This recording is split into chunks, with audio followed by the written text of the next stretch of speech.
faced some of the best hitters in the country in the past few games. What have you learned from that, and what are you guys working on because you're going to face more? Yeah, they're good. So are we. I don't know. It's always one of those things where it's going to be close matchups, and it's part of what the conference brings to you. So it's, again, you're always trying to figure out how to score a few more points when it matters. And in this case, it's, we finish points 4 or 5 different ways. We have 2 wins against top 10 teams. So I'm fortunate how it rolled out, but at the same time, I said you can be proud and disappointed at the same time. It's okay. It's part of what we do. And you're going to have those, and you're going to lay it on the floor, and you're just going to fall short sometimes. So for me, it's just about getting back on it and back to it, and making sure we're prepared for this weekend's match and practice day and everything goes along with it. Like you said, you're just a few points away. Is there anything in particular that you see? No, I just asked the team after the match to make sure that they're just discussing, with themselves about what they can do to help the team. And I felt like the vibe and team chemistry has been good all year. And literally, it's a point here, a point there. It's not one thing. If it was one thing, it'd be a lot easier to fix. Sometimes it's just how the matchup presents itself. Sometimes it's how rotation works out. It's not always just that one thing, but we're trying to improve every single day we step on the floor. And, we're trying to do it with throwing different lineups out there too. So it can be difficult, but it's part of the job, and the girls are up to task for it. Looking ahead to Maryland, you've already beaten them this year, so what are you going to make sure you can do the exact same way again, or what do you need to adjust to make sure you can continue to beat them? Beat them again. There you go. I like that. No, it's I think when you play a team like this within a shortened time frame, usually you're not going to do a whole bunch different than what you did a few weeks prior. There's going to be adjustments that are made maybe on their end first. So usually you try to identify, hey, we have a game plan. We always going to have a game plan. We see what they did the last few games, because you're going to make adjustments as the weeks go on. And we just got to make sure that we're, mindful of those adjustments they may make on us. And we obviously have to see if those same things work, going what we did. And if they continue to work, we're going to do them. I think that match in particular, I felt like we just executed really well. And so, whenever you get that, that's obviously something you're looking for. They put up a big block. They're a really good blocking team. They've improved a ton with their serve and their defense. And so it's really hard to score points on them. And I felt we did a nice job scoring points. They had a nice second set. They had a lead on us in the fourth, but then we went on I think a 6 or 7 point scoring run, and we're able to put them away. So we know they can play. They're always tough in their gym. And it's going to be another battle in the Big Ten. And going back to this weekend, you guys were so resilient this weekend, and obviously even despite facing all that adversity, your team, you guys never gave up. What does that show that you can do against all these Big Ten teams that are obviously in the conference? Yeah, I just told the team before we started practice today, it's a group that's feared across the conference, and if you look at results across the board, everyone's putting each other to the test right now. So we have to make sure we stay on the offensive. We have to make sure our mindset's correct, and that we have a positive mindset about what we're doing. And you should be hungry to try to figure out how to score those few more points. And everyone kind of likes to do their job to figure that part out. Timetable ready for Jess? His return at some point? Yeah, day by day, and we're trying to just get her back to be in a place where she can get in there, and don't have an exact one for you. And with Riley, Kyla, it just seems like they're a little fun right now. Yeah, but it's just how the game goes, bounce bruises, and day by day for all of them. So. Diana mentioned last week we were talking about this.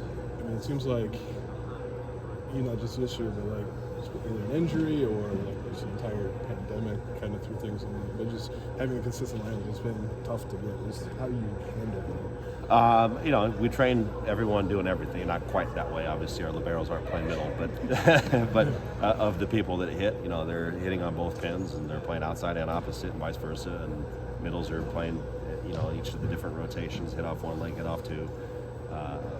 Just try to mix them around so they're used to each other. So when they are thrown into a game, it's not a surprise. It's not anything that's going to, be a shock to the person next to them, playing next to them. At the same time, it is a little bit different to gel some of your team out there if you are constantly mixing around. And they have to get used to, what it's like to go, play defense behind player X or player Y, or, what it's like to pass next to player X or player Y. So it's just one of those things where, obviously you'd rather not, be in a position where you're shuffling the lineup, but at the same time, it's a part of the game, it's part of any sport, that you're going to have, those bumps and bruises, and you gotta, from time to time, you gotta shuffle in advance and just keep moving forward and hope that everything, runs smoothly. So, but we train that way. I think I trust anyone to go out there and do it, do the job, and we've seen that throughout the course of the season. I mean, have you gotten to the point where you think about playing Sophie or Kari, or? Yeah, for the most part, we try to keep our freshmen's eligibility. Try to run with the concept that most freshmen are going to redshirt, whether the fifth year stays here or not. It's to be determined. But yeah, if we need them, absolutely we'll play them. But we try to save the eligibility and making sure that they get a proper run at it. And we have such a shortened fall camp that it gets tough for them to develop. But they're developing nicely. I wouldn't feel one way or another about putting them in, other than, like I said, I'd like to try to save eligibility for future years, not just for us but for them as well. If they want to go on and get a master's or grad school, whatever, they can do that. I guess I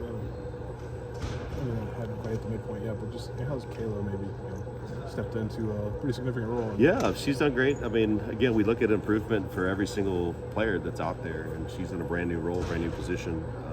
Has been doing it all of whatever we're in, 14 games now. And she's improving every single game. She's still understanding the position and seeing what it's like to go against, a different block, a bigger block, a smaller but a faster block. I mean, she's still getting used to all those scenarios, and she's been doing a great job of learning that position. And she still has a ways to go, but she knows that, and she's just working hard every day to advance her game and get, add another shot to her toolbook, add her service game, play defense, all these things that we train everyone to do, what she came here to do. She's learning every single day, and it's tough to do that in a shortened period of time, but she's doing a good job of improving every single week. What did you see or may like about just the idea of moving her into opposite? Yeah, we recruited her back in the day, and when we were recruiting her back in the day, it was like, well, we knew she was a good middle, but we also look for middles that have potentials to be opposite. So, like, I never planned to have this many middles on my roster, but it's the way it worked out because they were good. They're all good in the middle, and so she's got size, she's got length. Her arm swing is built to be an opposite, and she's got the mentality that she wants to be out there and go play pro when she's done. So happy to have that as well. So, like, to me, win the recruitment the second time around. Yeah, well, our rules changed quite a bit ago in terms of when we recruit 8th graders, back when it was like that. Excuse me.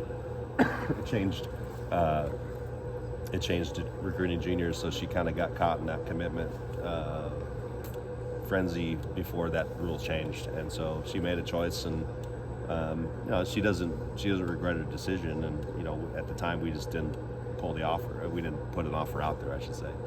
And she ended up committing, and that's just the way it went. So when we talked again, and we didn't talk a ton in the previous cycle, but when we talked again, it was we had some knowledge of each other, and it was made for easier conversation. And she just liked what we had to offer and wanted to play in the Big Ten.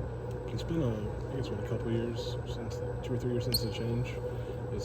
Has it worked as any of the coaches thought or hoped it would? I think overall, I think it's about what people think. I think the COVID years has a lot to do with what's going on with transferring and stuff like that, because now you got kids who can stay at 5th year and they might still have 2 years of eligibility if they have a redshirted yet either. So that's definitely changed what's going on. I think we still have 2 more years where we're going to deal with that, but it's just a part of the process, and everyone's dealing with it. It's not like our rules are different than someone else's rules. So it's just a part of dealing with changing times, and everyone's doing as best they can and making sure that we just handle it as best we can.